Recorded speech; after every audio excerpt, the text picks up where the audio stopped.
finish something? Yeah. Cheese. I mean, right. Then do you want a big piece or a small piece or what?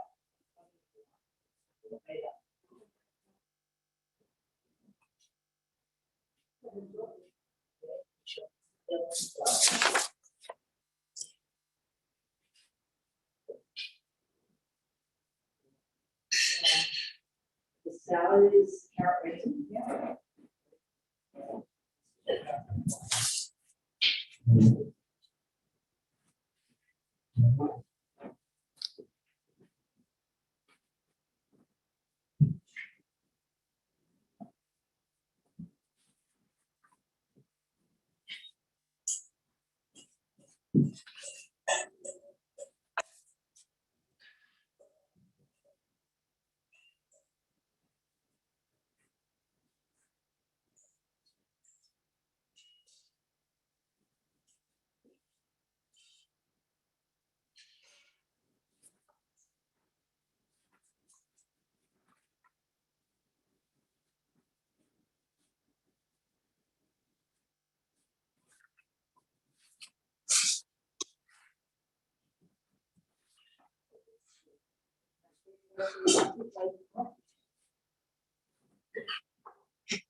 Now, I did 2 things for the house.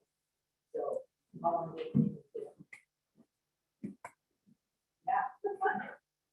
I do 2 things.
Hi, everyone. Let's go ahead and get started. We have a good amount of folks.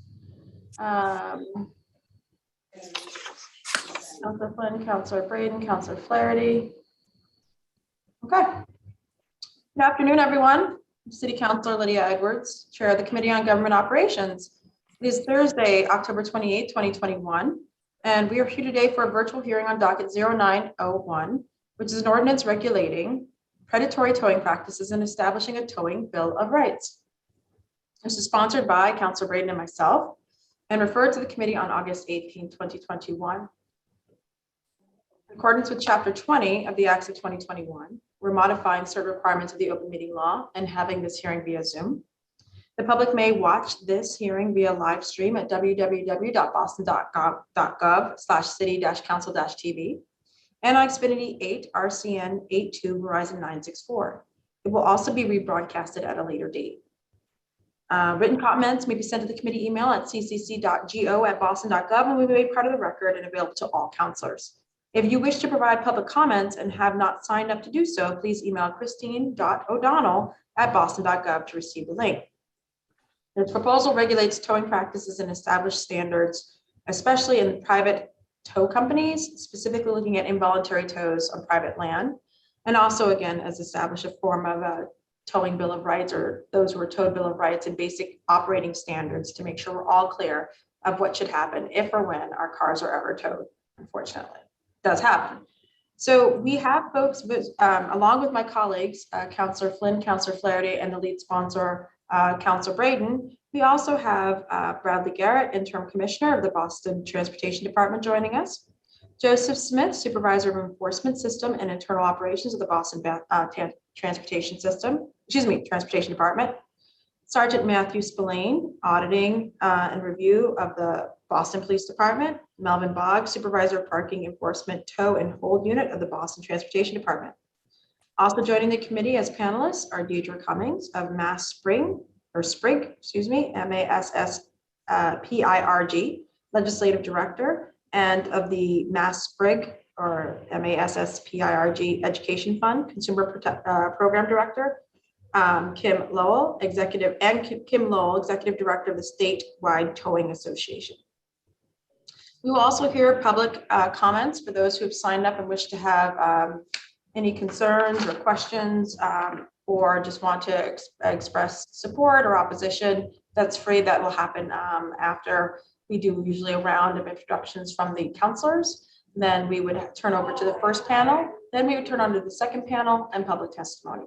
So right now, I'm going to go ahead and turn it over to the lead sponsor, Councillor Braden, or co-sponsor, and I believe Councillor Flaherty and Councillor Flynn. I'm assuming Flynn, then Flaherty. Is that the order of arrival? Okay. And so I'll do that, and then we'll go to the panelists. Councillor Braden. Thank you, Madam Chair. I want to thank you for co-sponsoring this hearing today. This initiative was spurred, and I also want to thank all the panelists who are here to testify and share their knowledge and experience with us this afternoon. This initiative was spurred by several constituent complaints to my office over the past 2 years. Some of the complaints were pretty egregious, and they came from members of the community and also from police officers.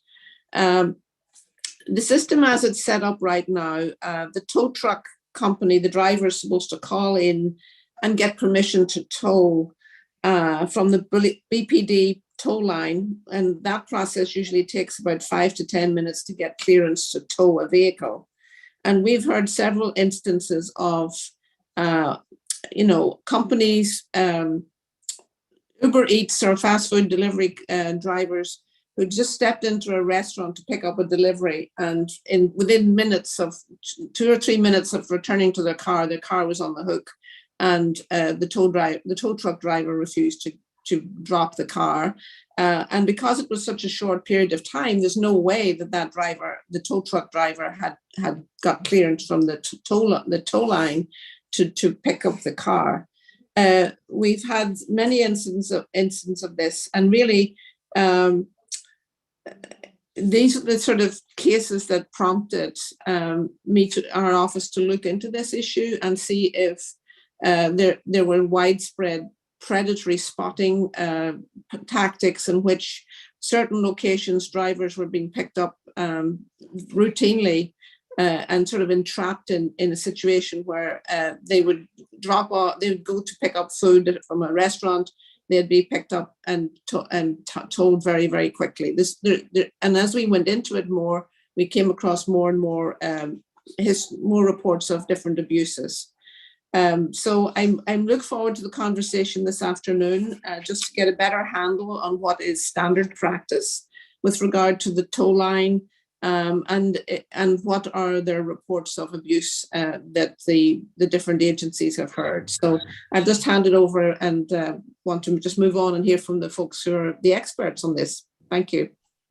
Thank you. Before our next counselor, just wanted to note that Councillor Andrea Campbell has also joined us.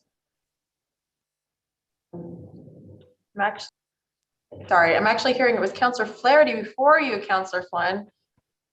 So we'll have Counselor Flaherty go, and then Counselor Flynn, and then Counselor Campbell. Flynn, you got to get up earlier to beat me, pal.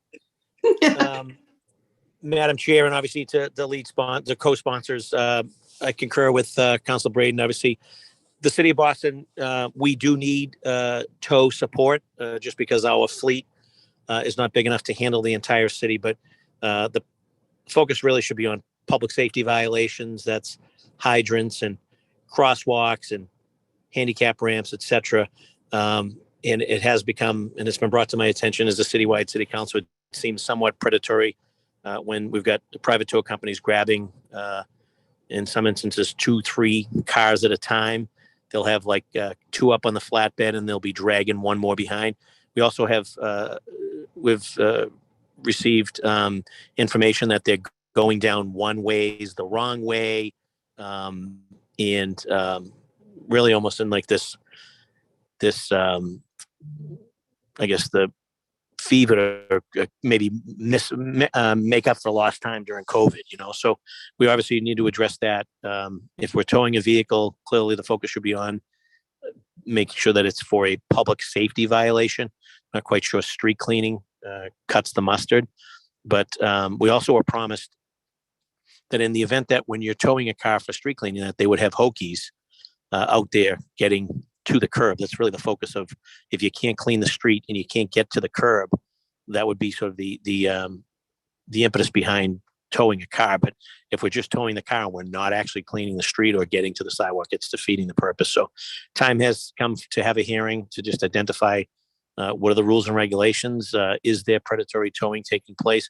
Again, referencing the need to have a partnership with our private tow companies, particularly when we're trying to move a large amount of vehicles in a short period of time. For example, during a snow emergency or a parade celebration, clearly get the role that they play and the need to have the partnership. But we are seeing a little over aggressive tactics, quite frankly, in some of the neighborhoods that we really need to rein that in. And we also should have a policy, to Councilor Braden's point a little while ago, when someone shows up at the scene, when their car is still there and is being placed on the hook, or before that vehicle drives away, there should be a policy by which that car gets dropped. We should be more civil. We should be more. We should be offering more of sort of a courtesy perspective. We should not, once the person is there, we should not be towing that car miles away and then requiring them to either get into a taxi or an Uber or to get a ride all the way over to where the car gets towed. And we also should be sensitive as to when we're towing cars, the tow lot should be, in a close proximity to where we're towing the vehicle. You should be towing a car, say, from South Boston, and you're bringing it all the way over to Brighton to the Brighton lot. It's just, again, we're asking for common sense. We're asking for civility. We're asking for the ability for folks who are present to have their car dropped. And we're also asking the tow companies to be conscientious and don't go up one ways the wrong way, and don't get into sort of this feeding frenzy that you have to scoop up as many cars as possible during street cleaning day to pay your freight. That's not what a partnership's all about. And I think we got to get back to basics on this. So thank you, Madam Chair, and thanks to the lead sponsors. Thank you. Councillor Flynn? Thank you, Councillor Edwards, and thank you, Councillor Braden, for filing this ordinance, and Councillor Edwards for chairing this important hearing. For many, getting your car towed and spending a large amount on fees to get it back can be a big financial burden. And for many, having their car is necessary. The car is for them to get to work, go to appointments, take their kids to sports, take their kids to after-school programs, take their elderly parents to doctor's appointments. So a car is necessary for so many people.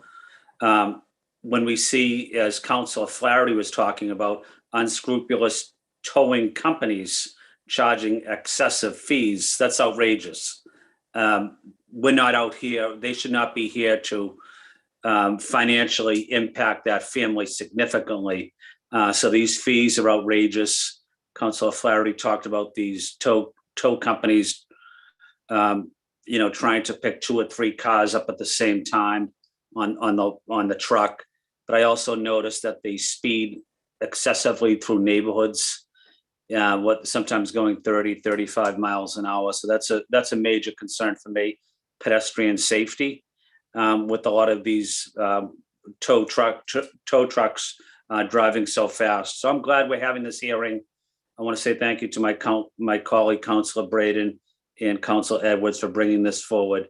And it's a hearing that impacts the quality of life of residents, and in making sure that Boston is a compassionate city as well. There's no need to charge someone an outrageous, excessive amount of money to have their car towed.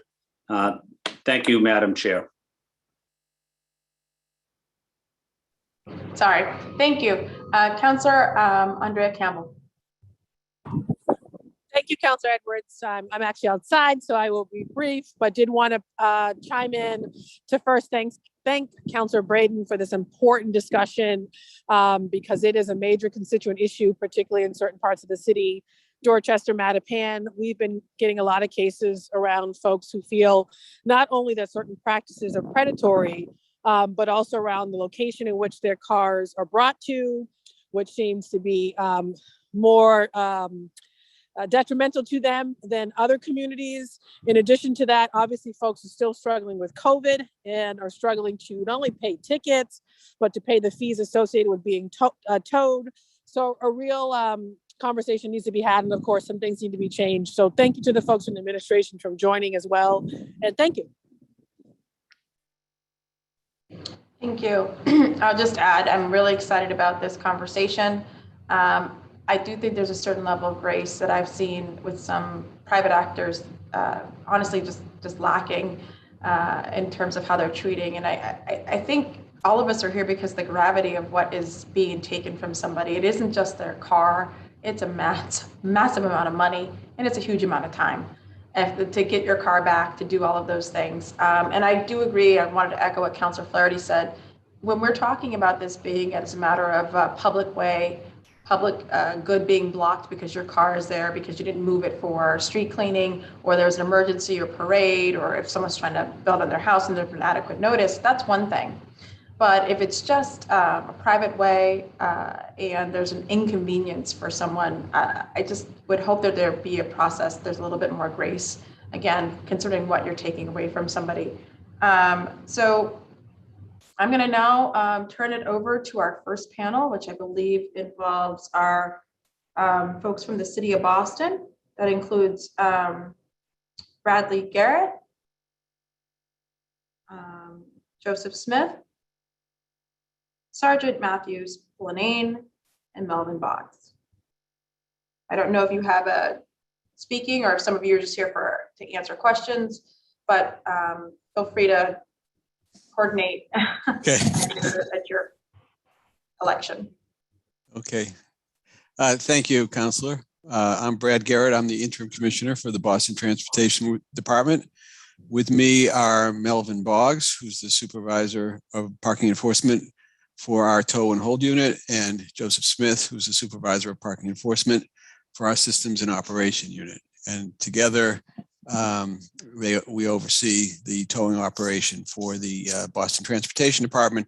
And as the counselors have addressed already, a lot of the language in this proposed ordinance does not relates to the private ways, not the public ways. But I thought I'd take a few minutes to describe the role that BTD does play in towing, particularly as it relates to, we do have a role in overseeing some of the private tow companies for street cleaning. So briefly, I just wanted to mention that we have a towing operation, which is based at 200 Frontage Road. We have tow trucks on the street from 7 a.m. to 9:30 p.m. Monday through Friday. We have a fleet of 23 trucks and 29 tow drivers. We focus on towing for public safety violations, crosswalks, cars parked in crosswalks, fire hydrants, too close to an intersection, no stopping. And we also tow for snow emergencies to make sure that the snow plows can get through and plow up to the curb. We tow for abandoned vehicles, mostly if they are in unsafe situations, if they're particularly if they're in poor condition. We also our fleet tows for street cleaning, but only in certain neighborhoods near our tow lot. As was already mentioned, we do try to have cars towed to locations that are nearby where they're being towed from for street cleaning. Our department tows in the South End and Mission Hill. Private tow companies tow in other locations, and I'll talk a little bit more about that later. We also tow or actually try not to tow for vehicles that are parked in spaces that are permitted for moving vans. We are the department that's responsible for responding to requests from Boston residents when there are moving vans parked in spaces for which they have obtained temporary no parking permits. But knowing that it's often residents nearby that location, we go way out of our way to, not way out of our way, but we do our best to contact the owners of those cars by using their license plates or the resident parking permit information, and are generally successful in contacting people so that we don't have to tow their vehicles. We also provide support for the Public Works Department when they're doing street construction. That's another situation which we have tow trucks on the street, but we actually do not generally do any towing of vehicles away from the scene. We're there to have for visibility to let people know that the street is going to be worked on. And again, we will contact residents to move their cars rather than tow them away. That's something that Boston Transportation can do because we have access to license plate information that some of the private tow companies generally do not. The other thing I want to mention is that we do have a responsibility. Our second major responsibility for towing is to oversee the street cleaning tows for the city of Boston. The Boston Transportation Department issues a request for qualifications every 3 years. And under this procurement process, we select a group of tow companies to perform towing services to support the city's street cleaning program. And generally, tow companies are located in the neighborhoods where they tow. And each tow requires the approval of the Boston Police Department. Also, under the contract that we have with the private tow companies, there is no fee if someone comes out to their car before the car is removed from the curb for street cleaning. So even though those private companies we do have that requirement for them. We've read the proposed ordinance regarding regulating predatory towing practices and establishing a towing bill of rights, and we look forward to working with the city council as it moves forward. We're here to answer any questions. And with that, I'll turn it back to Councilor Edwards. Thank you very much. I didn't know if, I think it's the Sergeant Spillane. Hello, Councilor. Yes, I think it would make sense for me to go next and kind of give you an appropriate equivalent summary of Boston Police's role. So good afternoon. I'm Sergeant Detective Matthew Spillane from the Boston Police Department Audit and Review Unit. I am new to this role in the last 3 months, so please bear with me if I do not have all the answers to your questions today, but I will do my best to provide you with the knowledge I have based on my experience as a police officer, as there's really no one tow overseer at the police department. I do hope the information I give you today will be helpful to assist with the ordinance you're trying to create. I'd like to start with the reasons why the Boston Police Department tows vehicles, which generally speaking fall into a category of if the mayor declares a state of emergency for snow removal, we're part of going out, making announcements and removing those vehicles from the street for public safety reasons. Vehicles which are stopped, standing, or parked in violation of the traffic rules, under which those are subject to removal. Vehicles that are hazard or a threat to public safety for some reason. Vehicles that are interfering with the operations of the Boston Fire Department. Vehicles that have been reported stolen and we're recovering. And vehicles that have been involved in some sort of accident that the owner is not able to clear the vehicle out of the road in a reasonable amount of time, or if there's some sort of law enforcement interaction with that vehicle, such as the arrest of the operator or evidentiary reasons to tow the car. So that's kind of in a nutshell, most of the reasons I can think of off the top of my head that we tow cars. My current unit plays a role in monitoring towing contractors for the police department. in the sense that each district maintains a tow log of the contractors we have available to ensure that the tows are distributed in an equal and equitable manner to the companies that the commissioner's office and contracts has selected to do towing for the police department, as well as an inspection of those tow lots to ensure they're in compliance with the contract for things like having a minimum lot capacity of 50 cars, the proper permits with the state, visible posting of tow rates, 24-hour operations, and lighting, things of that nature. When a police officer tows a vehicle, he's required to receive permission from a patrol supervisor to do so. He's also required to collect information about that vehicle and its owner and provide that to the tow company at the time of the tow, and then to complete a police incident report, including the VIN, the condition of the vehicle, if there's any damage, the contents of the vehicle, the owner's information, the tow contractor, and the receipt number must go in the police report. The operations division here also plays a role in that it's a more administrative task, but they operate the tow line, which is a 24/7 operation. And that acts as kind of a central repository so that owners looking to locate the tow lot where their vehicles have been towed have a means to do so and prevent vehicles from incorrectly being reported stolen that were in fact towed. The information the operations division collects right now includes vehicle information such as year, make, model, VIN, the registration, a license plate information, the color, as well as tow information such as the reason for the tow company and the phone number of the tow company, the driver's name from the tow company, the street information and cross street where the vehicle was towed from, and whether the vehicle was towed as a police tow, a BTD tow, or a private tow.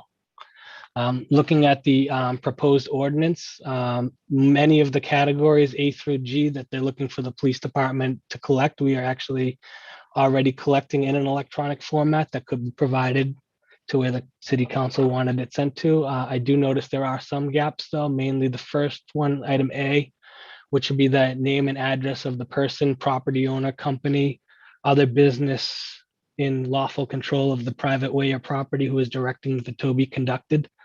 That is not currently collected, but the tow system was developed internally, and I think it could be modified to add that field. And then obviously the clerks up in operation would need to be updated with instructions to collect that in tows moving forward. The other gap I noted was the means by which the operator was advised that parking was prohibited on the private property, such as verbally or prominently displayed sign. Again, that's not something that's currently collected, but I think that system would be able to be modified to collect that information. And then the final one was whether the entry was required into the vehicle's interior for safe towing. And if not, the reason for the intrusion, again, not currently collected, but I think it would be a minor change to the system they had. And I think we'd be able to work with the informations group and the clerks up in operations to collect that moving forward. And then finally, with regards to complaints about towing, the information I have is based mainly on what the boston.gov website, which basically indicates that Massachusetts Department of Public Utilities ultimately oversees tow companies and their permitting. And we generally direct people to them if they have issues. I hope the council and interested parties find this information helpful in crafting the ordinance. Thank you. That was extremely thorough, extremely helpful.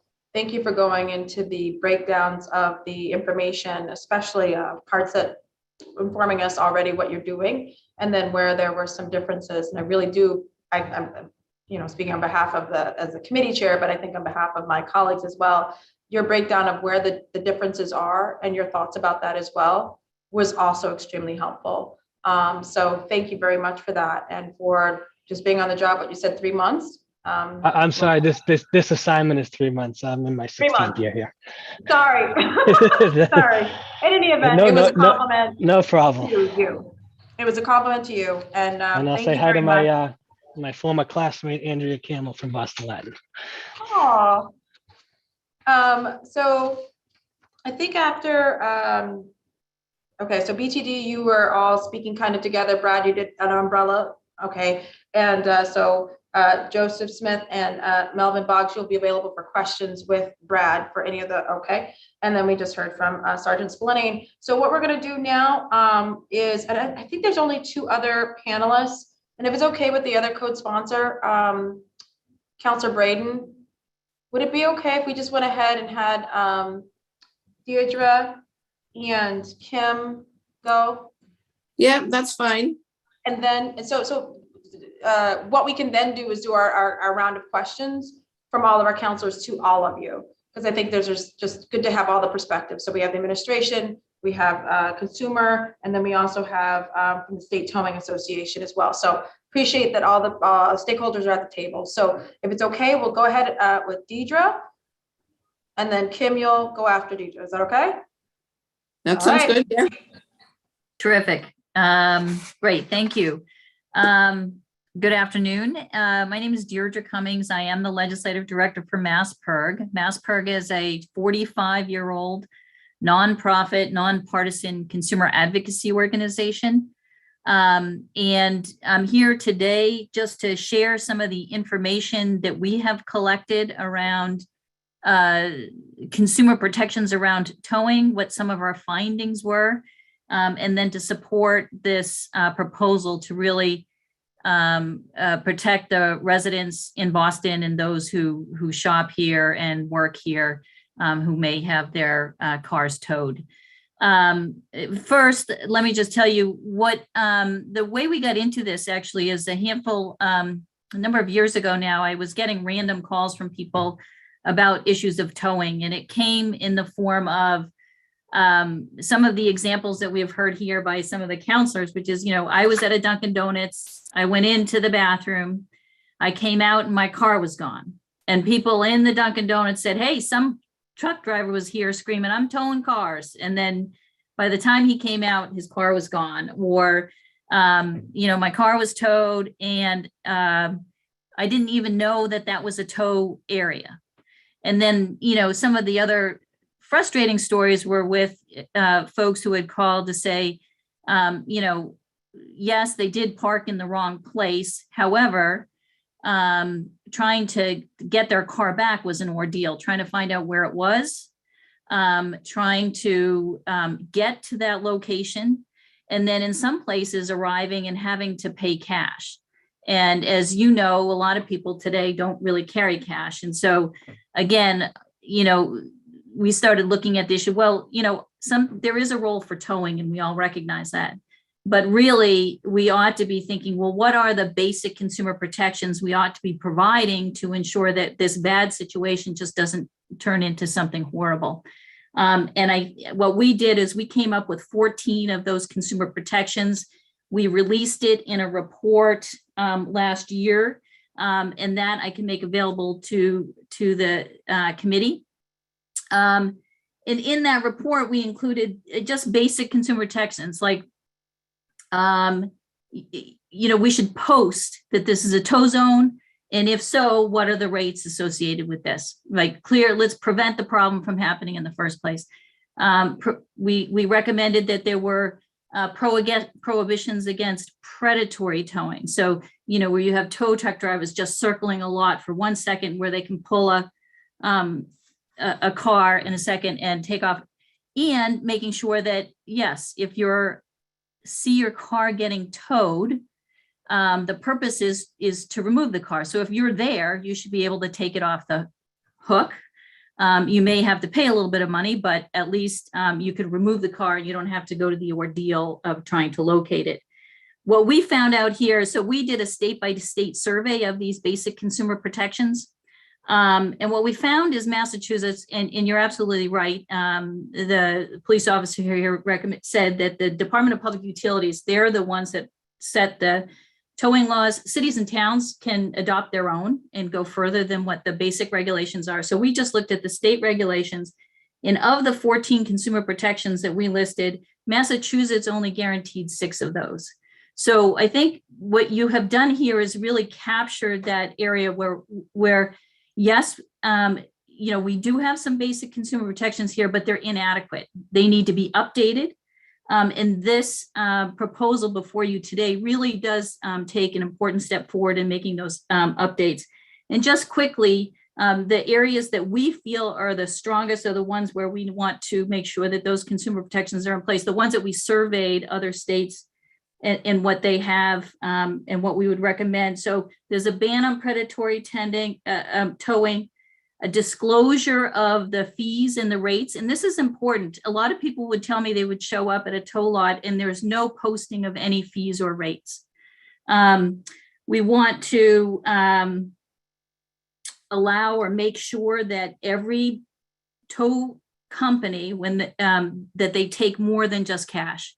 They should take everything, except for Bitcoin, I suppose. But anyway, so they should be able to, most people don't carry cash nowadays. We should let consumers pay for their car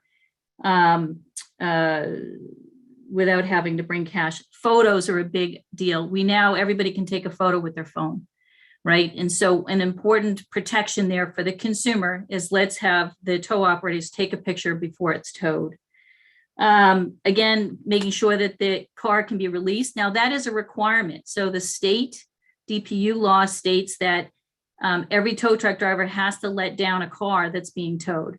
They can charge as much as half what that regulated tow rate is, but they must let it down. They must drop it. So that's important. Reimbursement, if they tow unfairly or illegally, you should be able to get reimbursed. And what's good about this is that it includes in that reimbursement the transportation costs it took you to go to that tow lot and the time that it took you to get it. The annual reports, this wasn't in our list of consumer protections, but these annual reports will give a good look at who's doing the towing, when they're doing the towing, and you can see some outliers, and that will give the city better information as to, wait, is there predatory towing going on here, and how can we manage that? And then I also like the penalties for the violations. Of course, we can set the best consumer protections in place and the best rules in place, but unless we have some penalties to enforce that, bad actors will still be bad actors. So I think all combined, these provisions that you have here will really serve the public well and protecting them from what, is a very frustrating experience of getting your car towed. Thank you very much. And to Kim Lowell.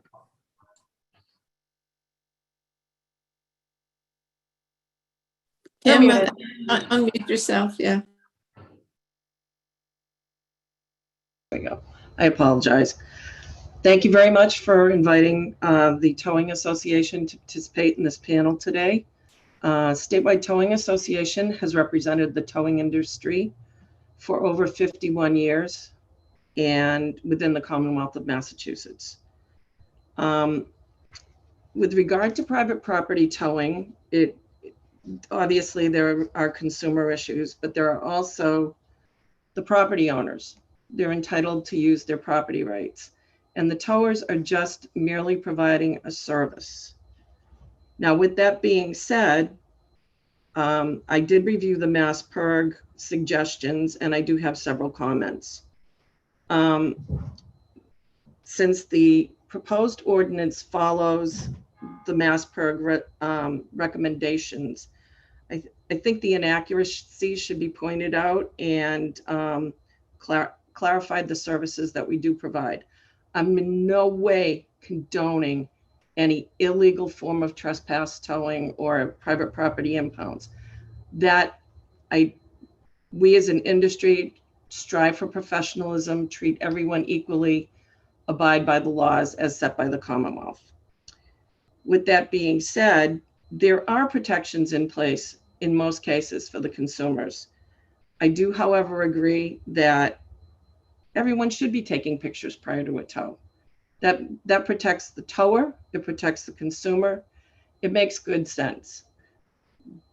That way there's no damage claims. You can take a picture of the vehicle with the no parking sign, and it will make a much easier transition.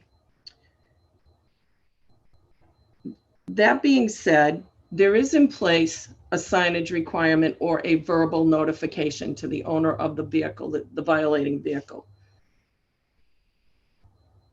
Having signs, we can put the rates on them. In other places they do post the rates. It's a very limited amount of space, obviously. It would require probably the replacement of, I've heard estimates between 5,000 and 10,000 signs within the city, because every parking lot has signs. So it's a big undertaking. I would hope that that would be, there would be some consideration given to how that would be accomplished. The word predatory really refers to businesses taking illegal advantage of consumers. I do take exception to the fact that this was called the predatory towing law or ordinance, because it is a private property or trespass tow ordinance. And there are a lot of good companies providing these services within the city.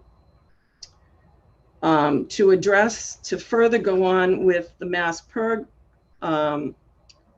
request, it says that we don't have to notify the owners. Well, actually we do. By statute, we have to send a certified letter. So normally what we would do is obtain the registration information and send a letter to the owner. The Department of Public Utilities, and this is where it regulates us, they set very specific requirements for us, including, by the way, we have to provide an itemized bill, including the fact that we are required to wait to send those notices out, because we're allowed to charge for those notices. We cannot send them out. They request that we don't send them out for 72 hours. So I'm not sure why the consumers are having trouble finding their cars if every single car is being logged in legally. Every single car that's legally towed is being logged in by the Boston Police. So should there be maybe a phone number for can't find your car, call here, whatever, posted on those signs. I wanted to address the credit card issue for a couple of reasons. A significant majority of tow companies will accept credit cards on private property impounds. Some do not, and there's a very good reason for it. The credit card processors have decided that towing is an unseemly business. As such, if it is not a voluntarily requested tow, for example, you broke down on the side of the road, you called me, asked me to tow your car. That is a voluntary tow. You're requesting that service, and there's no question. When you present your card with your chip, we process it through, there's no question. The minute it becomes an involuntary tow, so a drunk driving arrest, a private property impound, parking violation in front of a fire hydrant, those are considered involuntary tows. It is very simple for the person to present the card and walk out the door, call their credit card company and dispute the charge. In most cases, depending on the processor, the towing company does not get paid. So it's a real issue. We've had members that have had hundreds of calls back charged to them. We're private entities. We're providing a public service. All we ask is that we get paid. So that's one of the issues. And interestingly enough, I know some tow companies actually have ATMs in their facilities for that reason. Let's see. As far as,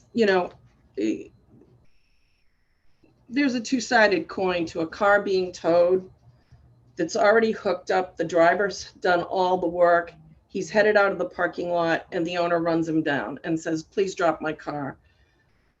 He's provided all the work. The majority of the work has already been done. To give that back without being compensated, do you go to the vets, have your dog treated, the dog dies, do you still owe the vet the money? You do, because they provided a service. So I urge you to think about that. I don't condone, driving the wrong way. I heard some horror stories in these testimonies about driving the wrong way down the street, speeding. You know, these people should be ticketed. There's no reason for it. Unless directed because there's a traffic incident and, you know, the police officer says, please go down that way because you can't access it any other way to open a roadway. Designated hours to release a vehicle. What the Department of Public Utilities has said is that if you're going to charge storage, you have to give the person the opportunity to redeem their car at least one time during each day so that they don't incur an additional day of storage. As far as set business hours, that's just good business practices. Releasing 24 hours is not realistic in most cases, only because of staffing and the inherent danger of releasing late at night, just like anything else. And I wanted to address the personal items. So backing up the train a little bit, the Department of Public Utilities tells us that we have to release medications, wallets, car seats, winter coats, but we don't have to release every single item in the vehicle. It's vital items only. And there's a reason for this. It's because people just walk away. Consider in the city of Boston, in the members that I've surveyed, 30 to 40% of the cars they tow, they never get paid for.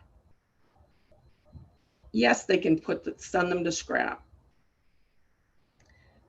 That can fluctuate.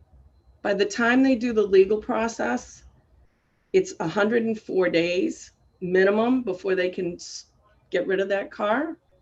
And salvage could be giving them $300 a car the day they towed it, and they could be paying a salvage yard to take it by the time they can actually get rid of it.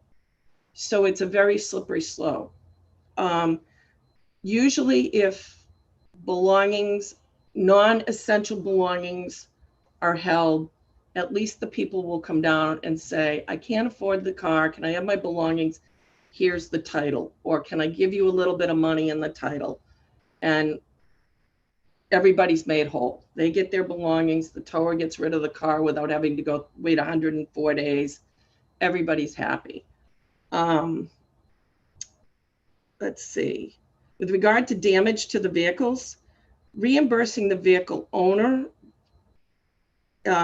directly can cause issues. The Department of Public Utilities requires us to carry insurance. So it should go through insurance. If you say we have to reimburse the owner, what happens if we go through insurance and then the owner says, I want to be reimbursed? It can't be both. It's got to be one or the other. So, and currently there is no law against patrolling private property. And I'll give you an example of one case that a small sandwich shop with 5 parking spaces, has no trespassing signs up, violators will be towed. Car pulls in, lady gets out, goes across the street, goes to the bank. She's in the bank for 15 or 20 minutes. This is a fast food place that, you know, you pull in, you grab a sandwich, you drive out. How many sales did that small business owner lose because that parking space was occupied by someone who had no right to be there? So that's where the spotters come in a little bit. I don't understand how they can notify the police department if it takes 5 or 10 minutes, if they're only gone 5 or 10 minutes. That, I don't understand that reality at all. I don't believe that in many cases that's actually what's happening. It might be 15 minutes. If it's 15 minutes and then they're going to be gone. That's the reality. I've tried to address every single issue. And I did have one more point to the personal belongings. If you rent a storage locker and you don't pay your rent, they don't get their belongings back. So just food for thought there. But anyway, questions or? Thank you all. So what we normally do in terms of questions is we'll go from city councilor to ask out the general questions to folks. We'll start with Councilor Braden, then go to Councilor Flaherty, then Councilor Flynn, then Councilor Campbell. Then if there's something that hasn't been asked, I might ask some questions.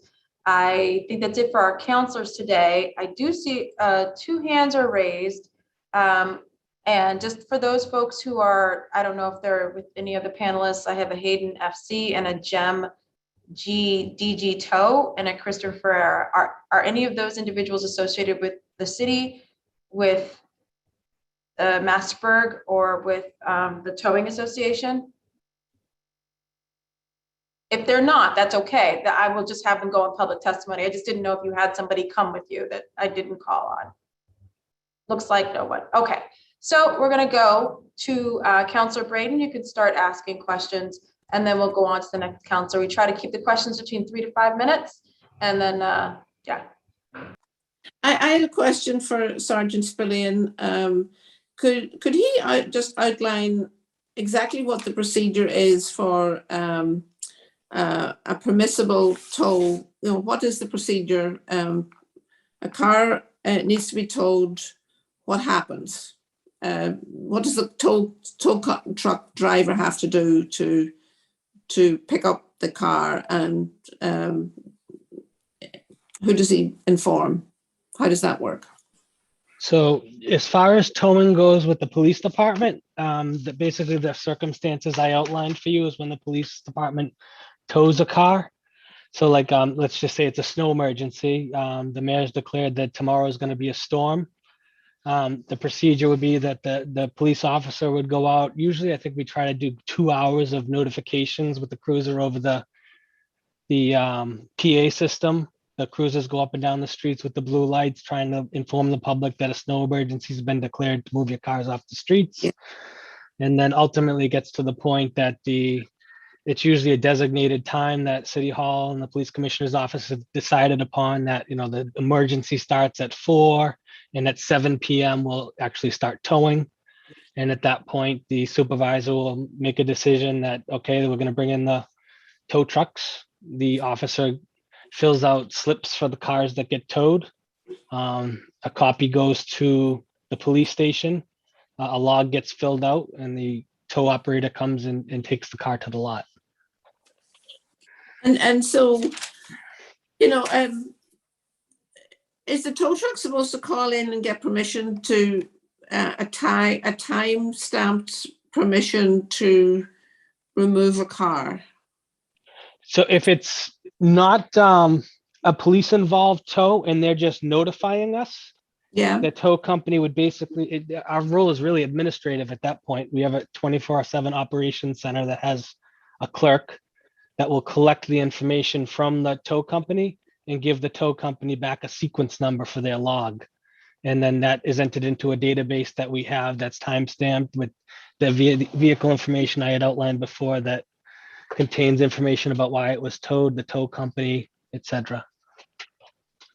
Does that answer your question? Sorry. Yes, that answers the question. One of the things that we're, you know, from these reports that we're hearing from consumers are that, and from police officers actually, is that the time the time between putting the car is already on the hook before the police before the tow truck has notified the police department and got a time-stamped permission or record of the car being towed. I think this is the issue that happens, especially with the Uber Eats and the fast food deliveries that are being put on. My understanding is the way it's supposed to work is exactly as you described. They're supposed to call the police department, and that authorization number goes out prior to the tow. I think part of the challenge here is that they're calling an operations center here at Boston Police Headquarters on a landline telephone. So the person on the other end of the phone really is not in a position to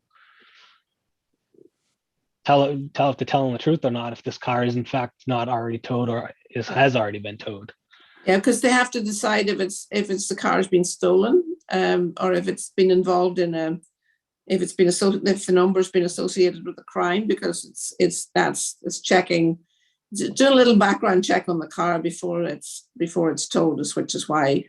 That's certainly part of it, yeah. So when they call that number, that tow clerk is going to run through the Criminal Justice Information System, CJIS, that license plate, and they'll get information back again about the registered owner, again, if it was stolen or not, details about the car. So you mentioned that you have a monitoring of towing, the logs and that you can see if there's a pattern of misbehavior, so to speak. How often is that reviewed and looked at for any potential outliers? Because most tow companies are reputable operators, but there are a few rogue operators. So to clarify that role, we are the auditing and review division that I work for is part of the internal affairs division.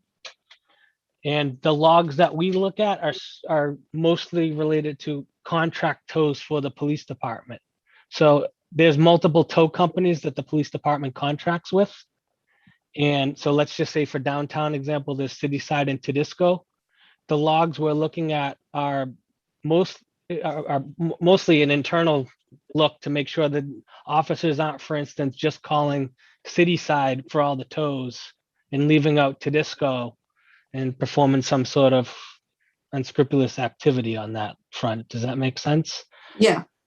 So that's a big part of it. And then as far as the tow logs go, it's a matter of cross-referencing the logs at the station with the logs at the police headquarters and the logs at the tow company to make sure that all the cars being towed are in fact being properly documented and the process for them is being followed. And that is a periodic audit based on the unit commander's discretion. We do it multiple times a year and it's usually a random sample. Good. Let's see what other questions.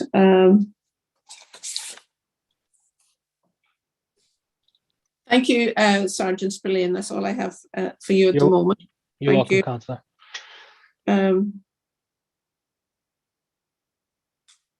That's all I have for the moment, Madam Chair.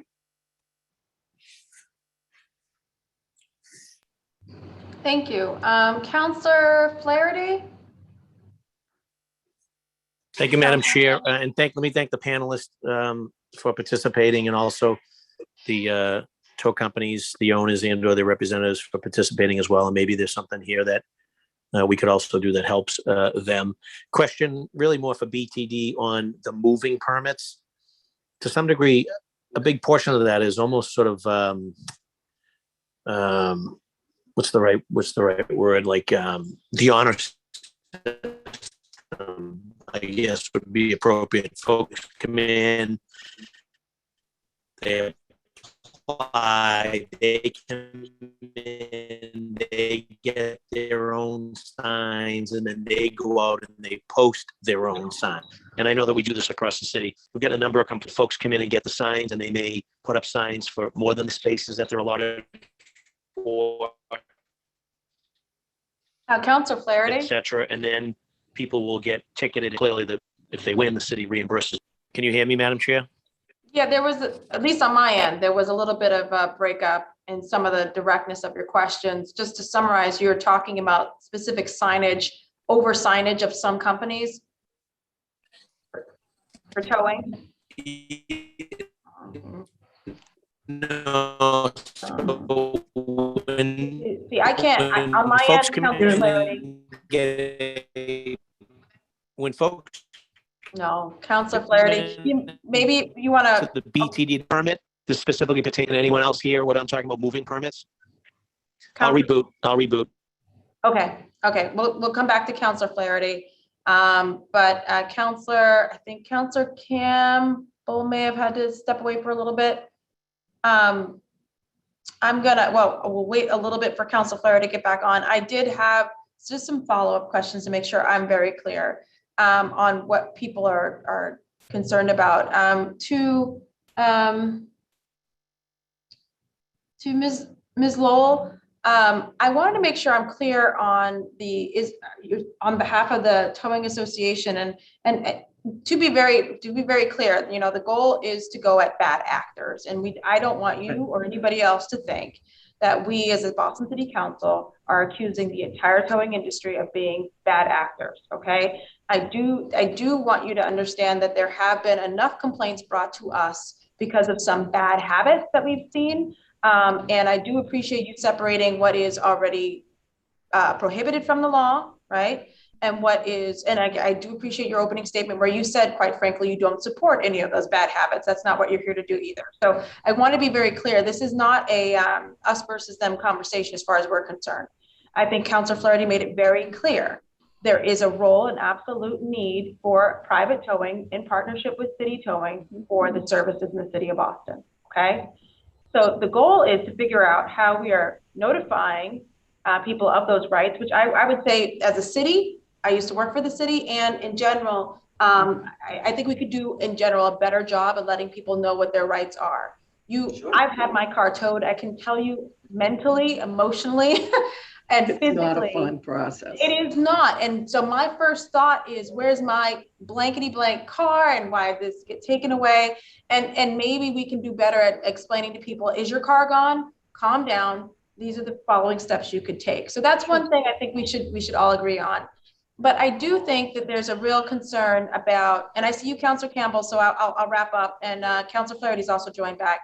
I do want to make sure, is there something about this beyond the title? Okay. Is there something about, Sergeant Spillane mentioned some areas where there could be some additional notifications given by the city, by BPD. Were any of those, did you have concerns with those additional bits of information? No, I think anything that makes it easier for the consumer to find their car and understand their rights goes a long way towards building a bridge that, you know, we are a maligned industry. We don't have, like anything else, once you have a few bad actors, it causes no end of heartache for the rest of the industry. So I think, you know, if we work together to streamline the process, make it easier for the consumer, make it easier for the tower providing the service, and everyone has a clear understanding, then certainly it's a much better, you know, environment. And it's going to be painful. We acknowledge that. Look, there's no one's taking away the pain of having your car towed. No one's doing that. I wanted to quickly ask Deidre, with some of the there was certain inaccuracies that were noted or you know, claimed to be inaccuracies. Did you want to address any of those? No, I mean, our survey stands in the report, and it's based on the protections that were listed out in the DPU. So I'm happy if Kim, you know, if you want to send me the particular issues that you had that were in conflict to what you believed, I'm happy to take a look at them. But at this point, you know, our review was on the DPU rules and what they set in place and what they didn't set in place. Okay. Councilor Campbell, I don't know if you wanted to go right now, or if Councilor Flaherty, if his connection is better. Yeah, that would be great. Okay. Thank you, Councilor Do you Edwards. hear Can me? you hear me okay? Can you hear me okay? Yeah. Thank you. I'll be quick because I unfortunately have another conflict in another meeting at 3, but I somehow got booted off, but I'm back. So thank you. One of the things, and thank you to all the panelists for the information, which is helpful. And thank you again to the sponsors for sort of just moving this forward and establishing some consistency. But one of the things we've been hearing about quite a bit in the district is because of the lack of consistency in when folks are towed, they're creating some of these inequities. So one street, for example, gets ticketed and towed every week for street cleaning. Another may only get ticketed every week, even though, of course, the signage is the same. And there were a couple of constituents who asked, I think, the city, but also actual tow drivers about this, who spoke about, you know, sometimes because of traffic, they run behind in schedule. So if your street is towards the end, you'll just get a ticket, you won't get towed, right? And so there's been real complaints around that. And so wanted to lift that up. I know there are a couple of constituents on who will testify to that. And so what does it mean to actually establish, one, to have information just about this, to document these inconsistencies is important, but also to establish some level of process protocol so that folks aren't getting towed from time to time. And one tow truck driver actually said that to one constituent in the district, they tow time to time. So there's a real inconsistency, which we know oftentimes will create inequities in terms of who's getting ticketed and towed. It can happen by neighborhood, et cetera. So I want to lift that up.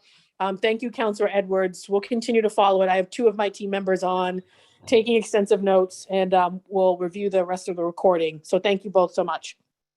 Thank you. Councilor Edwards, can you hear me? You can hear me Yeah. now?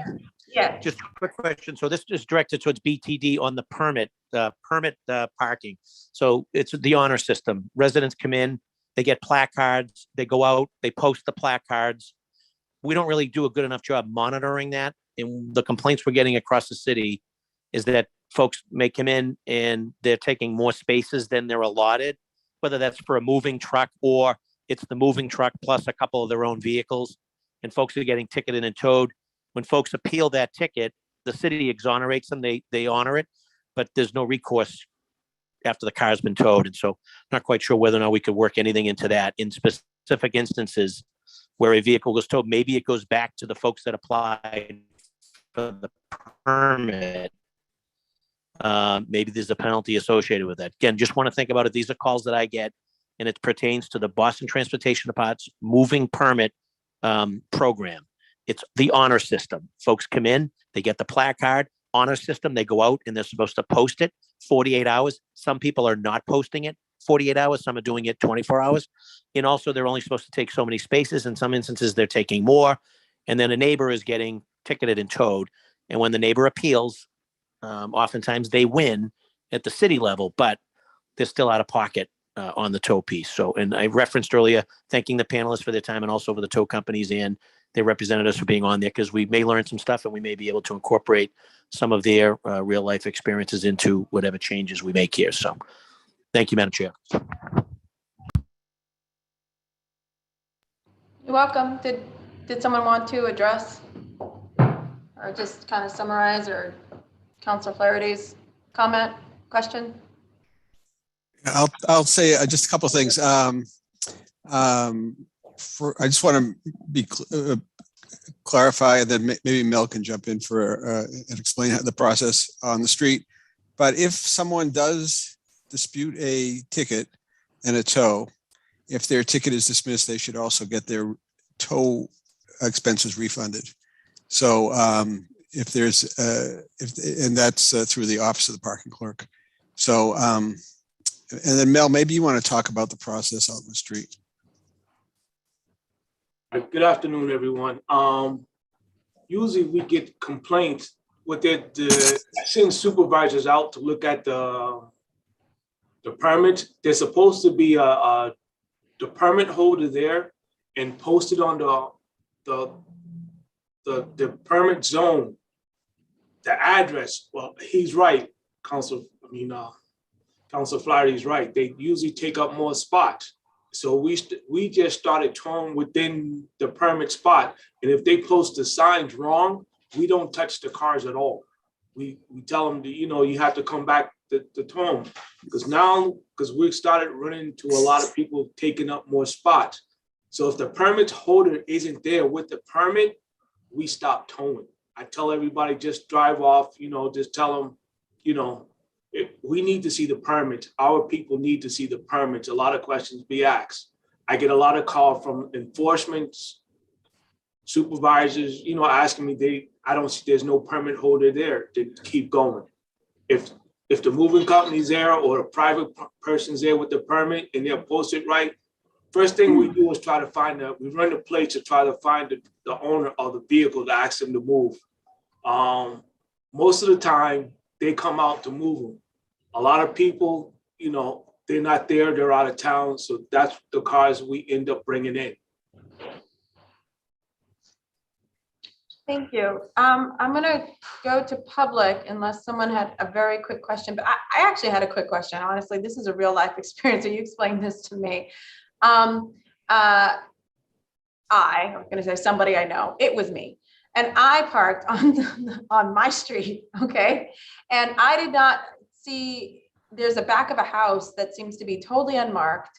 And there's a curb cut that they've inherited when they bought the house. So on the side of the public street, back of the house, looks like a gravel kind of backyard. It doesn't look any kind of marked or anything. There's no sign at all. There's no sign at all. And so, you know, she said this is her private way and I couldn't block it. So I moved, but I really wondered if would I have been towed and ticketed just by her calling because of the curb cut. There's no sign there. I want to be very clear. There's no sign, will be towed. There's nothing. Just a curb cut that she seemed to inherit. Is there a city curb cut there or a man-made curb cut? Well, I don't know the difference in quality. I mean, it's a curb cut. I couldn't tell you. I mean, do I look that up? Would people, would I go look that up? No, you don't have to look it up. When you go there and see it, a man-made curb cut when somebody stacked 2x4s or something on top to make it easier to get up on the sidewalk to get to a driveway. No, it's cut into the cement. This is, must be. Then there doesn't have to be a sign there. That is basically a driveway. That's basically a driveway. Well, I moved my car, but still, okay, good to know. I still think that they should at least mark it at, you know, I don't know, would that be part of the Tourist Bill of Rights that we could make it, that they at least have to mark that they would tow off of the city street? You can actually call the sign shop and have them put up a sign on each side of the driveway. It says no driveway. Wait. A lot of people do that. No. We don't, we used to do that, Mel. The city does no longer provide those signs.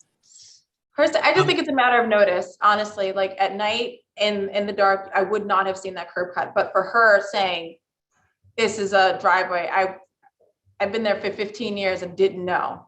And so that's all I'm saying. I don't know, maybe Councilor Brady and I could talk about, I just felt like that was a kind of a get you, like would have been caught and parking on the street. So, all right, that's enough about my personal life and lived experience with this.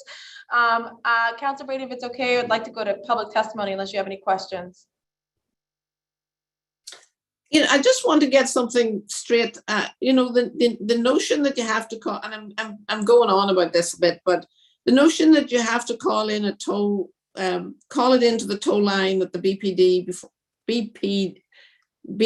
before you hook up a car. Does that apply to public and private lots? Is that whose question's that? I guess. Officer Spillane or, oh, sorry, go ahead, Mr. Smith. I'll chime in on it. I just, you know, I throw in the caveat, I'm not like the be-all expert on towing. But I think it's important to, like, at a high level, understand the whole point of notifying the police department of the tow. And it's not that we as a police department are giving permission or making a judgment call. It's we're serving as this like central collection point as an agency that's operating 24 hours a day. Yeah. So that when people ultimately come back and their car is gone, we have a 24-hour phone number that they can reach out to and ask two questions. One, like, is my car towed? And if it's not, can I have services for my car to be reported stolen? Both of which we kind of provide. Yeah. Because I think the more I think about it, like in the instance of like a snow emergency or BTD doing street cleaning, it's the clerks cannot enter this information. There's only a couple people that work up there as fast as this fleet of tow trucks tows entire streets for street sweep. So there is inevitably some sort of delay. It's not real time that like before this car gets towed, it ends up in this computer program. But I think it's also important to say that like when they call these clerks, they're not making some level of judgment like, yes, you're allowed to tow this one, but no, you're not allowed to tow that one. Yeah, so it's just really more of a recording device to try and help people know where they're. At the end of the day, to the BTD commissioner's point, the city only has so many tow trucks. and it can't basically service the volume of towing that needs to occur. And so you end up with this fleet of private companies that augment what BTD does. And so cars end up in all these different places. So if you don't have some sort of single reference point for everybody to look to, you'd never find your car.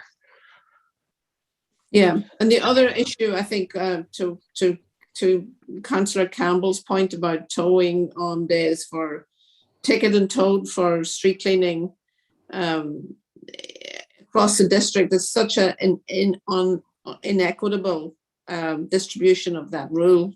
We often wonder, just ticket people rather than just ticket and towing. It's such such an inequitably applied rule that it's problematic. Anyway, that's all from me now. Thank you, Madam Chair. Thank you. To my colleagues who are still on, if it's okay, I'm going to go to public testimony. We have some hands raised. People who have written are very excited about talking. And so I'm going to now go in order of the hands getting raised and folks who have asked to speak. First was, Tim McDonald. Before we go, just to let folks know who are going to give some public testimony, we try to keep the testimony to 2 minutes or so that we can allow for everyone to speak before you can either speak again. So in order of the first three, I have Tim McDonald, Christopher Ferreira, and Pat Tedisco. Tim, if you are able to speak, you can unmute yourself. Okay. Madam Chair, can you hear me? Yes. Okay, thank you. I joined the Zoom pretty late, so I didn't catch the first half of it. However, three things I would like to touch on, and I share a lot of the sentiments that Kim has. One, as far as payment, as I gather from the mention of it, there may be. Tim, before you continue, could you tell us, you're Tim McDonald from, are you Boston or is there a company? Tim McDonald, I am the owner of Total Fleet Services, and I have 20 years in the towing recovery industry in and out of the city of Boston. Thank you.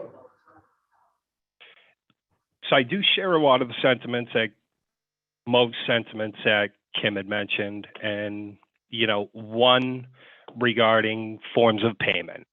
There are many towing companies in the city of Boston that will not accept credit cards for that reason.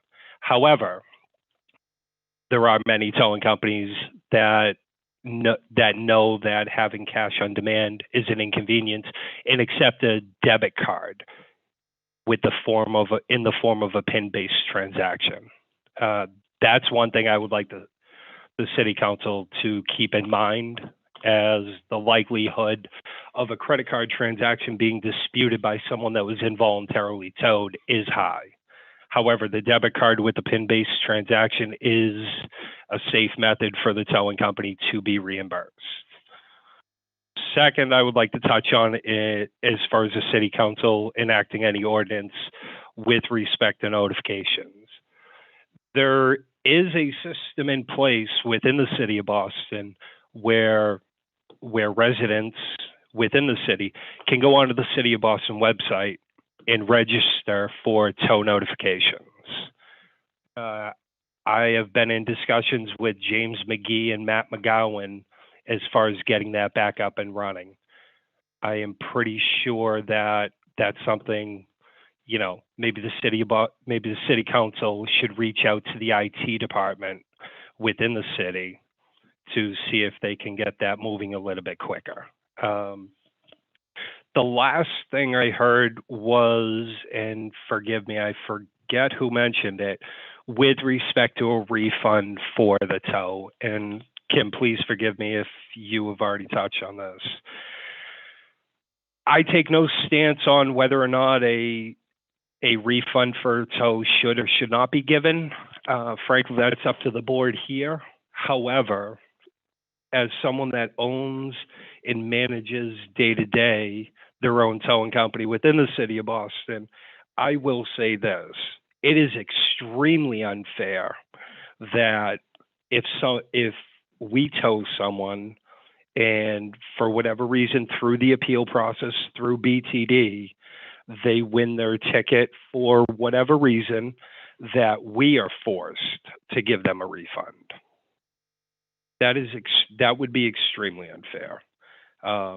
Again, I take no stance on whether or not the city council, whether or not the city should, in fact, put that in the ordinance.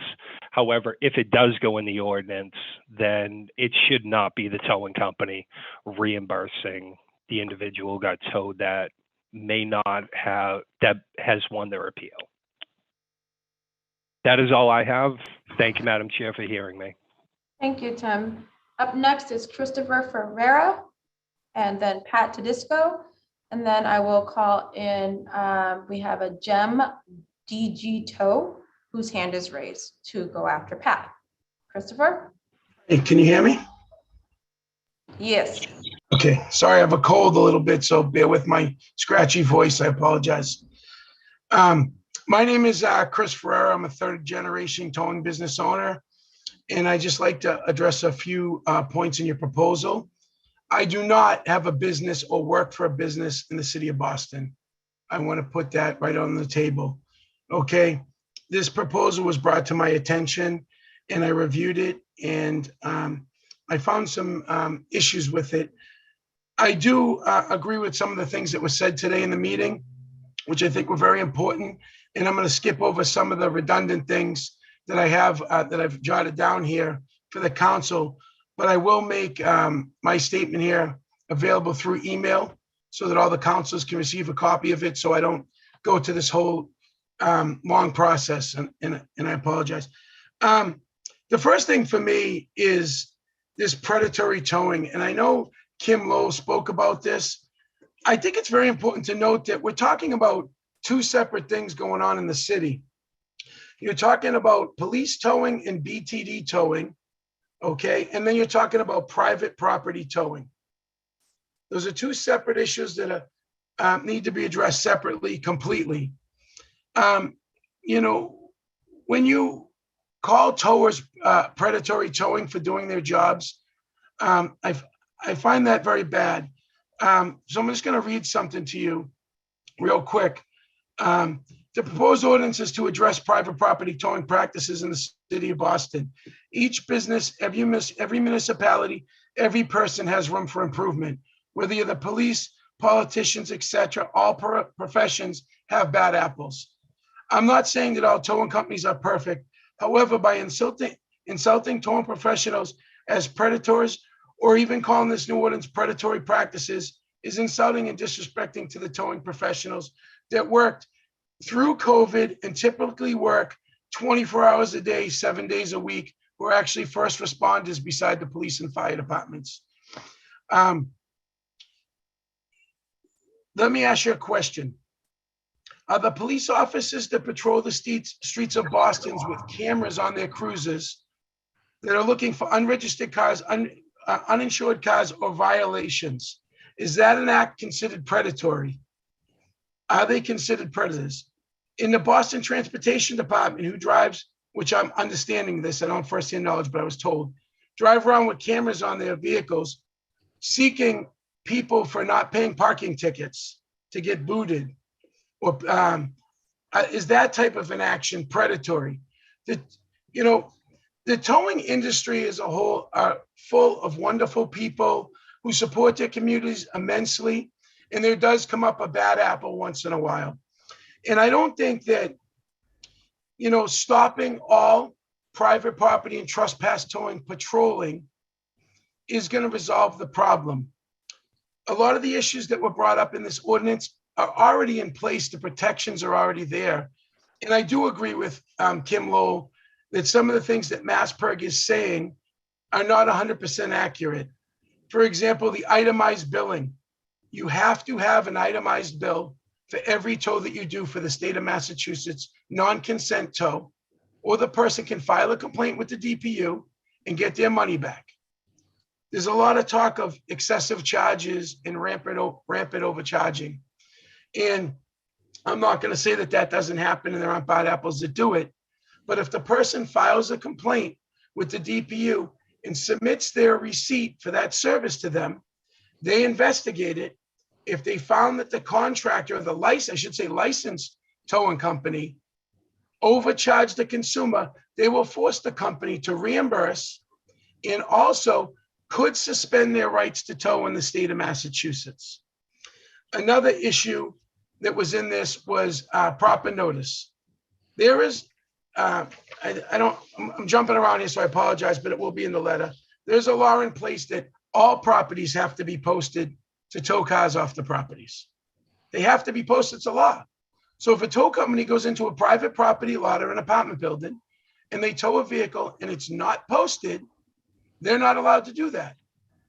So in essence, they're violating the law and they should be held accountable, in my opinion. You know, I agree with Ms. Lowell and I think Mr. McDonald's statements about payment methods. I can speak for an experience. We've towed multiple cars. We don't take credit cards. And a couple of times I tried to help somebody. I took their credit card. Soon as they got in their car out the door, they called their credit card company and stopped the charges.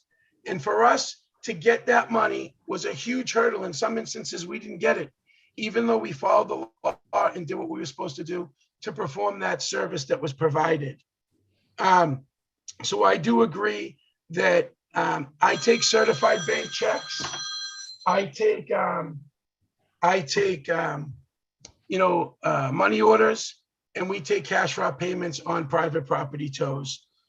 As far as rate signs at our payment centers, it's my business policy that we have the signs posted in our payment centers of what the rates are. And if they don't agree with the rates, we also put a sign that says they can file a complaint with the Department of Public Utilities, who regulates us. As far as cameras, I have a business, as a business owner, I made a business decision that my employees take pictures of the cars. I think it's only common sense to protect the consumer, to protect the towing company, and to protect everybody involved. And I will tell you, multiple times those photos have saved my business from false claims, from people providing insurance fraud and stuff like that. The no fee for an incomplete tow. If the driver goes to pick up an all-wheel drive car, sometimes it takes him 15 minutes to hook up that car with dolly wheels and the proper equipment. And if the person's watching from the window, comes down after the guy's all done, it is in place that he can charge half the tow fee and the mileage and tow fee to that vehicle. So that is already a law that's in place to protect the consumer, access to personal items. I agree with what Kim Lowell said. My company policy is we give medicine, anything to do with children, keys, stuff like that, keys to homes.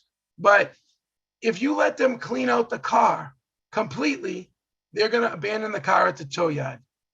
And Kim explained the time we have to hold the car and stuff. And that would get the person to come back to try to negotiate with them to resolve the issue and make everybody maybe not 100% whole, but make people satisfied. Itemized bills, I went over that. We've already done that. And again, the complaint issues. I really have a big issue with this statement of predatory towing. That's really one of the biggest things I have, and the option that you're putting out there to not allow tow companies to patrol. The problem is these cities and towns, they're building these huge apartment buildings with 300 parking spaces and just enough parking spaces for the tenants. So when you have people that come into these parking spaces that don't live there, that loiter there, or in some instances, a criminal activity, and they leave their vehicles there and they go do criminal activity, the police don't patrol these lots. Okay, the tow trucks patrol the lots. And you'll have an instance where in the middle of the night, you'll have a single mother who worked a double shift. She'll come home. She's got no place to park because somebody else decided they were going to have a party, or somebody didn't want to respect the property rights there and park the car there. So there is a big service involved in the community with the patrol towing, as far as apartment buildings go and residential things go. I will just give you a brief example because it happened to myself. We have an apartment building. Go ahead. Mr. Ferrera, after this example, we're gonna go ahead and, Absolutely. okay. Absolutely. I was involved in this myself. I went to an apartment building, which also had a business in it, to do a private property tow. While I was there, there was a business next door. Some gentlemen come out of that business at 2:00 in the morning, went behind the dumpsters, okay? I was hooking up a vehicle that was illegally parked, no permit, at the elderly housing. The gentleman walked out from behind the dumpsters. I turned my head and looked. The dumpsters were on fire underneath the elderly housing complex. Had I not been there towing that car through my patrolling of that apartment building, things could have been real worse. I grabbed another gentleman from the sidewalk. We moved the dumpster out from underneath the building and were able to get the dumpster in the middle of the parking lot for the fire department to come down and put it out. So there are a lot of things involved in the patrol towing that might not be mentioned during this conversation. And I would recommend, I'm going to send this letter off. I'm going to put my phone number on it.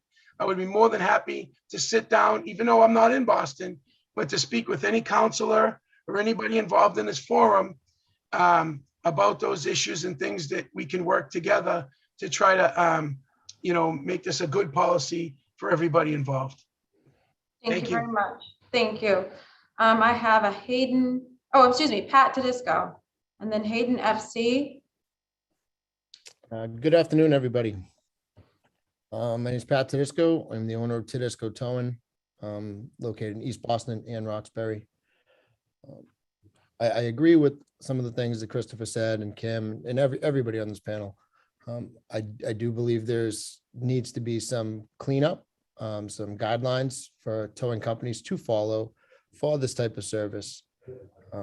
As Christopher said, I think this conversation's kind of gone all over the map from 3 different types of towing: police order towing, private property towing, and then obviously the City of Boston street cleaning program. I guess when it comes to the private property towing, it's probably the most important, and that's why this meeting was called. Being one of Boston's largest towing company and probably one of the higher volume towers in the city, I understand people's frustrations. I get it. But I don't think that it's being looked at on both sides. Property in Boston is not inexpensive. Parking in Boston is not inexpensive. So when somebody procures a parking spot, they want it to be available when they need it, residents or businesses. So therefore, I think that obviously towing is needed. When it comes to the regulations, the 24-hour release, both of our locations are open 24 hours. You can pick up your car at 3 in the morning or 3 in the afternoon. It doesn't matter to us. It's all the same. We gladly take every credit card possible. Completely understand that nobody has cash. The invoices, everybody gets a computerized invoice, itemized, with every single charge broken down. All of our rates are regulated by the DPU, like you've heard from multiple people today. The DPU is very active, and they do enforce their rules. So if somebody is being charged something outside of the DPU regulation, if they sent it into the DPU, they're getting reimbursed. I'm very, very confident in that. And do I know that there's tow companies in this city that aren't doing the right thing? Yes, absolutely. And I've reached out to some of them and tried to help out and say, listen, you're making us all look bad, and it's not good.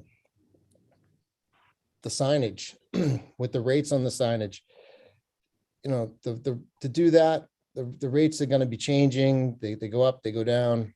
I think it's definitely something that doesn't need to be done. If maybe there was a 1 line at the bottom of the sign, per mass DPU, with the website for them to look it up to see what the current rates are, the regulations, the rules, all that stuff, that's one thing. But I can tell you right now, I have at least 1,500 signs that I've provided to customers in the city. 500 of those being the Boston School Department. We are the largest tower for the Boston School Department. The Boston School Department would be affected by this new program of the no patrol type towing. As in, we all know that residents are allowed to park in school parking lots during school off hours. They got to be out by certain times in the morning, depending on the time the school opens, for parking for the staff and students, if it's a high school, obviously. So if that was eliminated and we couldn't patrol those parking lots per the principal's orders or the school department's orders during those certain hours in the morning to make sure there was no cars there so that the teachers could park, how would they find parking? Are the principals going to come in 2 hours early in the morning and stand out there and say, tow that car, tow this car? Are they gonna have to make the custodians do that? That's an issue. In regards to the school department, also the snowstorms. There's no parking in school property during snowstorms. When I first heard of this years ago, I thought it was odd because I know you call a snow emergency and you want everybody off the street and school's closed, let's park in the school lot. And then when the facilities director explained it to me, he says, listen, we need to plow the lots. We need to get the parking lots open so that we can get school back open. So that's why nobody's allowed to park in the school lots. So they have us during snowstorms. They put us on notice via telephone call, patrol these schools, make sure nobody's in the spots, nobody's in the parking lots, so that the plows can do their job. If a representative from each school needs to be there, this is not going to happen. It's going to be very difficult. And it's the same thing with, the apartment buildings, the 156 Porter Street, East Boston, the Shore Plaza, all those places that have resident parking. People have resident stickers on their car. You go into your resident or your office, your management office, show them that you live there, prove that your registration is in that address, they'll give you a resident sticker. This obviously, just like Christopher said, the buildings don't really have extra parking, so there's no room. There's special spots for visitors, visiting nurses, all that stuff. If we're not allowed to patrol that, these people are going to be inconvenienced that are allowed to park there from violators. The property management companies hire us to do this. It's no different than hiring a security guard at any facility. This is where I see the issues when it comes to the private property stuff. Do I agree there's some very aggressive towing going on in the city of Boston? Yes. Can it be cleaned up? Yes. But I think a lot of the things are already in place. They just need to be looked at and maybe enforced a little bit more. When it comes to the notifications, just like Kim said, we are required to send a certified letter to the last registered owner of every vehicle within 5 days after 72 hours. So it's a very small window that we're required to send it. But the city of Boston does have a great system, and I wasn't aware it wasn't working, but you register your license plate. Anytime your car is cleared through the toll line, you're notified. You could be text, email, called by your robocall. You can also go to the City of Boston website and punch in your plate number, and it will tell you where your car was towed to if the tow company properly cleared it. So we tow a lot of cars for street cleaning, the same people over and over too. A lot of times people are calling us at the office saying you towed my car, and we don't even have the car at the facility yet because it was cleared at the location it was being towed from on a tow truck on the way to the facility, and the people already know their car's being towed before we even have it in storage. So I think the city's they're already doing a pretty good job with the notification stuff. I think one of the other things when it comes to the towers is, I think the city could go out and say, hey, who's calling into the tow line? When you call into the tow line, you give your tow company name. Do all these tow companies have DPU certificates? Are they truly allowed to do involuntary tows? I know there's a few that's not. That's towing cars from private property in the city. So the DPU really has no jurisdiction over them because they're not certificate holders. So I guess you could take a survey from, Sergeant Spillane's office and say, hey, who are the towers that are calling in, and do a simple search on the DPU website and see if they really truly are certificate holders and legitimate tow companies to provide this type of service. There's a lot of things that can be done differently. I don't think it can be eliminated. It's obviously a necessary service for our property owners, just like any of us. If we get home today at 6 o'clock and there's somebody in our driveway I mean, are you gonna go find a parking spot on the street, or are you gonna say, hey, that's my driveway? The car needs to be towed out of there. The tow line takes their job very serious as well. You know, they want the cars cleared. We come across many cars that they're saying, no, you can't tow it, it's stolen, we're calling the police. So, I think there's, like I said, this conversation needed to be had. yeah, It absolutely did. But and, you know, I think it just, before something's eliminated, I think we got to look at all aspects of it. And that's really it. That's what like I said, I'm here to answer any questions that I can help with. You know, I am the guy from Boston on this panel that's towing cars. Thank you. Thank you. So just in a quick, it's very clear to us, and I want to demonstrate to those who represent the industry or those who are working hard in the industry. The title has been something that's been a recurring theme and concern. And just quick little back and forth with my co-sponsor. So I'm the sponsor along with Councilor Braden, and we're happy to remove the word predatory from the title, as it's very clear from what we're hearing back in feedback, that is something that you feel is maligning you and for some of you feels that it's setting you up to be judged and seen as doing something nefarious, something illegal, and something that is just hurtful and wrong, when as many of you as business owners have testified, you're just doing your job and operating your business. So I did want to note that we did hear that, not just from Kim, but from you. And so we can absolutely amend the title of this. And again, this is a conversation. It's proposed legislation. It's not been passed, and in no way, shape, or form does it get rid of towing. It's about regulating and notice and certain concerns and methods. So just, I don't know, for those of you who are still here and listening and ready to testify, we will change the title. Thank you. You're welcome. I have a Hayden FC, and then Thank you.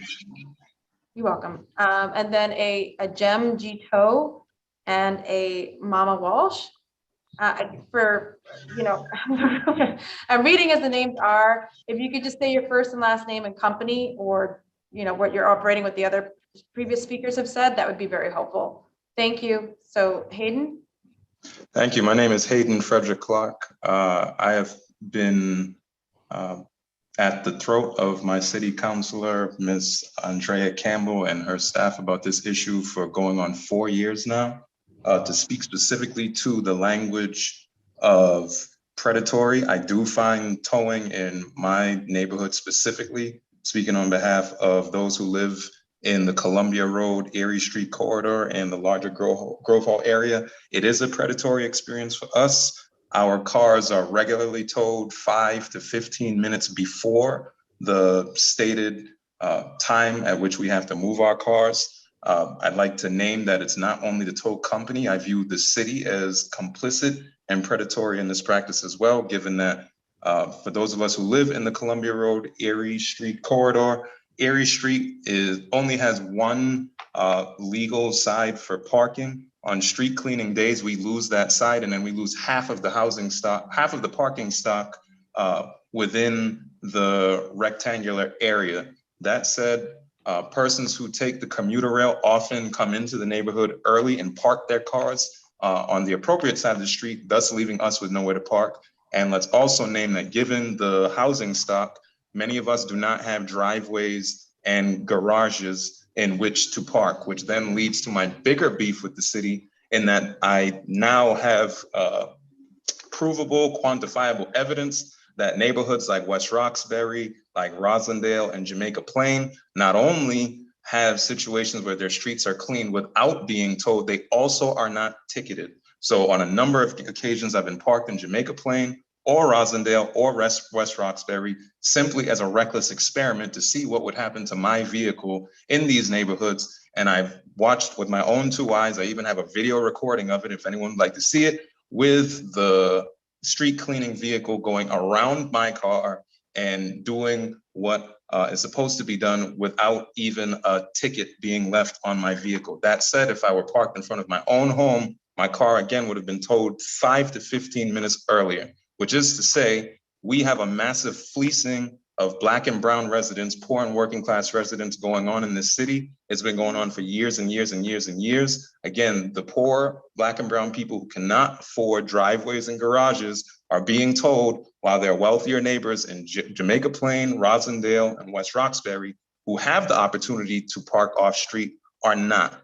So the idea that we will remove the predatory language, I'm uncomfortable with. I feel like, again, if we start to look at who has spoken on this call thus far, there are a lot of industry heads, there are a lot of people who represent tow companies who feel like they've been castigated, and perhaps that's true in certain instances. But as regards street cleaning specifically, absolutely we have a predatory phenomenon going on. The wealth transfer, both from Black and brown residents to a white-run industry that we refer to as towing, to a city that is not well representative, to the residents in other parts of the city who then enjoy that labor, given that many of the people who are towing these neighborhoods do not live in these neighborhoods. It absolutely is predatory. Again, I'm not sure what can be done. If we are going to tow in one place, I say we should be towing in all places, or let the towing requirement be lifted completely, and let's settle on a ticket price. And to this idea of pricing, it has become so egregious and ridiculous that from any one year to the next, the fee it costs to get your car back or get your vehicle back from the towing company has some arbitrary increase that no one can account for. So I can't necessarily think about why it may be $40 or $50 more expensive to release your car from a tow lot than it would be in the year prior, right? It exceeds inflation. So the idea that this is somehow a cost formula or equation seems preposterous to me. And again, it speaks to unmitigated power that certain players have. And in my mind, it speaks to a neat, quiet relationship between certain industries and City Hall. And with that, I close. Thank you very much. Thank you very much. So I think we were going to, was it Mary Shields? Yes. And then Jem G. Toe. Go ahead, Mary. Hi, my name is Mary Shields. I am an owner and operator here at Walsh Towing. I myself have been driving a tow truck for 30 years, amongst other duties here. I agree with what most of the panel and participants have said. Predatory towing, I don't think is a good term. And we do all have room for improvement. Like you said, there's bad apples in every industry. First of all, if any constituents have a problem or a concern, I would suggest that they directly contact the towing company's operatives. If that doesn't work, then contact the DPU. We are under regulation, they do investigations, and they hand out their own punishments, which are usually just on both the part of the towing company and the constituent. Also, I wanted to address the issue of one-way streets. Sometimes it is necessary to come out of, say, Excel High School in South Boston, the lower parking lot. If people are parked all the way up against the curb and you need to get a vehicle out of there, for instance, because, you know, somebody's up there lighting fires, which has happened, or, you know, just the dumpster needs to be emptied. If someone is parked against the curb and you cannot take a left turn to get out, you sometimes have to, it's not exactly taking a right turn, but you're going to try to go down a one-way street that's across from it to your right a little bit. That is technically taken one way the wrong way. Sometimes it is necessary, but all tow operators should also have their emergency lights on, as we are emergency vehicles. As far as the rules and regulations go, most towing companies do deal with the DPU directly, as should constituents. Every towing company has the rules and regulations available to them, as do the constituents. But if you can't find your vehicle, then we most times will pop it into the computer for you and tell you where your vehicle is. So as Pat Tedisco and Jem and A&B and Peters and a lot of the other towing companies that are out there are listening and watching, most of us are helpful and try to do the best that we can. And this is our livelihood. Trying to put even more restrictions on it is basically trying to put a lot more of us out of business that survived during the COVID.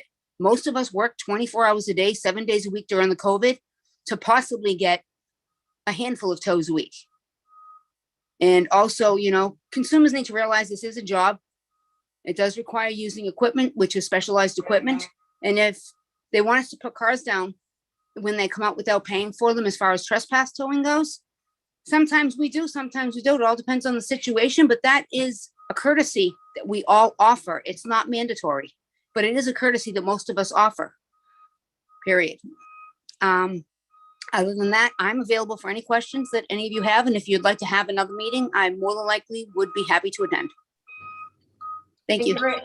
Thank you very much. And then we have Jem. Excuse me, Counselor, if I can just chime in and remind that I had a hard stop at 4 p.m. in case there's any directions towards me.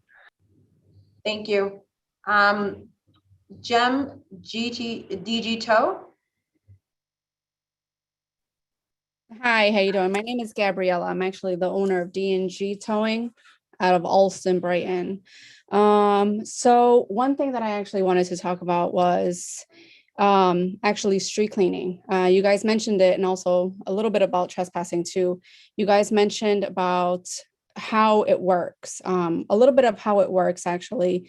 The city of Boston actually starts notifying consumers or constituents basically way ahead of actual street cleaning commencing time. They actually post on their electronic little police signs, however you want to call them, stating that street cleaning will commence from April 1st all the way down to November 30th. And also, that being said, they also state, they give out signs, letters, they put on letters on vehicles, probably a couple, maybe a month or something so prior to street cleaning happening, to notify them that their vehicle will be towed and it's going into effect. The city of Boston does have a website that every car gets logged into that gets towed for street cleaning and is on that website. So if you don't know your plate number, it will be in a little bit of an issue, but if you do know your plate number and you plug it into that webpage, it's going to automatically tell you who has your vehicle. Now, as terms as 5 minutes towing, there's no such thing as 5 minutes. We're going to tow your vehicle. No. Tow line deals with 8 or 9 or more companies. Tow line is only a number of 4 or 5 people at most, and we're only allowed to call in 5 vehicles per call. Okay, that means there's times where we're waiting 30 minutes, we're waiting 15 minutes, we're waiting an hour, we're waiting long extended periods of times to actually tow vehicles. Not to mention, the city of Boston does make $35 back for each vehicle that does get towed. So it's something that it's put upon us that we have to do this. We do it in a timely manner. And if somebody does come out to their vehicle and they have the keys to move their vehicle, we do release the vehicle. So we will unhook your vehicle, put it down, as long as you are able to move it then and there. If you are not able to move it and you're not able to come back with your keys within a matter of a couple of minutes, because it takes us another few minutes to hook up the secondary vehicle or wait for the clearance on that secondary vehicle, then, you're going to have to pick it up at the tow company, unfortunately. Our drivers, now that COVID has hit, is a little bit different, but we do offer the opportunity for those who are willing and are nice and come up to us in a nicely manner. We do offer them rides to the tow yard. We're actually not hard to work with. It's sometimes people make it difficult to work with us because they're already upset that they got towed. Signs are posted on each street that notifies you what day you're going to get towed, what week you're going to get towed. It's posted. The city does an awesome job on posting when you're going to get towed, if you're going to get towed, what side. And there's also a link on the website, the city's website, that tells you if you're not sure what side your street is supposed to get towed or ticketed and towed, it tells you exactly on the webpage, on the city's webpage. I think that's something, there's always a city inspector on site with us, with the sweeper, who's also there. So if people do come out and do have questions or need to get their vehicle back, the city inspector does come out to talk to the tow operator, and they'll let the tow operator know, hey, this customer is here. The vehicle owner is present. Please drop the vehicle. We always do. And if the city, say for instance, Joseph Smith or Abigail or other few people within the city of Boston do give us a call and say, hey, can you cut this person a break because of certain circumstances within their living situation? We always do. There's not one situation that we have not done it for. We have not done favors for. I personally myself have heard stories, and I would definitely give cars back for free if I knew the situation. The problem is people do not know how to communicate with us because they're already upset, and we get it. We get it. Everybody deserves to be upset because they actually get towed. I've gotten towed a couple times myself. I forgot. I did not look at a sign. I can't get upset with the tow company. But it's also my responsibility to look at the sign and say, hey, it says towing. I can't just automatically think, well, I'm going to run into the store 5 minutes. I should not get towed. No, it's the person's job, to actually figure it out. Hey, am I going to get towed or am I not going to get towed? If I'm not sure, let me look it up on the website and see if there's any postings that tells me if I'm going to get towed or not. In relation to private property impound. If you can, in terms of Sorry. testimony. Yeah. Oh, sorry. In regards, this is my testimony. I know that a lot of, most of the tow companies have agreements with the property management, and most property managements always notify visitors. They notify their employees, tenants of towing policies. And they also post signs at every entryway and every single post that they're able to post saying that they will get towed for private property impound at their own expense. So I believe, that this is something that needs to be discussed more, yes. But I think that this is, a little bit, to try to stop this from happening. Streets do need to get cleaned. They do need to be cleared when snow emergencies happen. So, that's just my say. Thank you. So we've gone through public testimony, and we've also heard from panelists and different opinions about this. Again, this is not eliminating private towing. This is more of a regulation and getting at the bad actors. We will discuss this ordinance and in this form.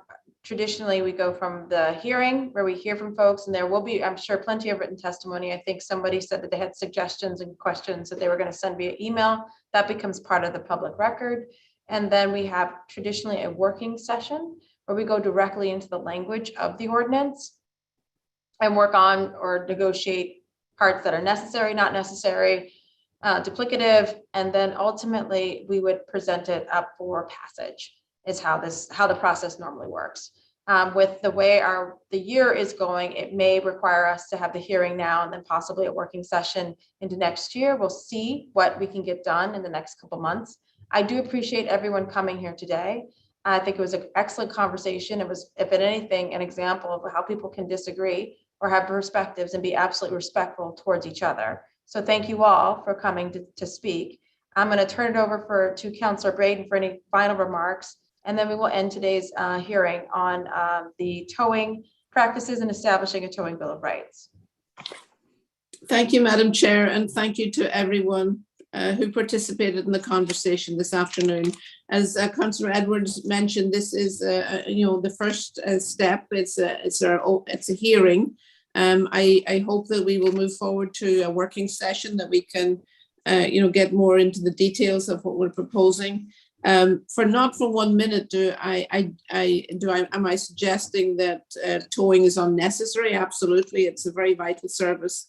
It is just an attempt by this body to try and establish some, firm guidelines that are clear to the public, to help our residents and our constituents understand, but also to help send a signal to some folks who are bad actors in the business that that this will not be tolerated. So I appreciate all the great work and incredible